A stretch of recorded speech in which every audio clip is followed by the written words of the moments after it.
Stalin cinema తరహాలో వాహనదారులకు Hyderabad CP Sajjanar సరికొత్త ఛాలెంజ్. తెలంగాణ ఆర్టీసీ ఎండీగా 4 ఏళ్లు సేవలందించిన వీసీ సజ్జనార్ ఇటీవల హైదరాబాద్ పోలీస్ కమిషనర్గా బాధ్యతలు చేపట్టారు. వచ్చి రాగానే పోలీసింగ్ విధానంలో ఆయన తన మార్పును చూపిస్తున్నారు.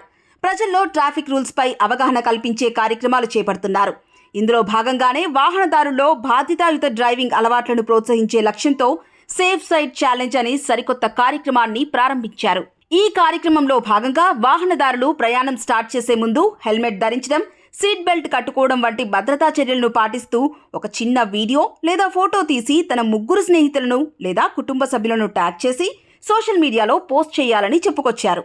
ఇలా చేయడం ద్వారా అతిగా సోషల్ మీడియా ఉపయోగించే యువతలో మార్పు తీసుకురావచ్చని, వారికి రోడ్డు ప్రమాదాల పట్ల అవగాహన తేవచ్చని తెలిపారు. సేఫ్టీ ఎప్పుడూ ఫ్యాషన్ అవుట్ కాదు. మీ ప్రతి ప్రయాణం మిమ్మల్ని మీకు ఇష్టమైన వారిని రక్షించుకునే నిర్ణయంతో మొదలవుతుందని ఆయన తెలిపారు. ఈ కార్యక్రమంలో వాహనాలు నడిపే ప్రతి ఒక్క పౌరుడు పాల్గొనాలని, మనందరం కలిసి సేఫ్టీని కూలెస్ట్ ట్రెండ్గా మారుద్దామని ఆయన పిలుపునిచ్చారు.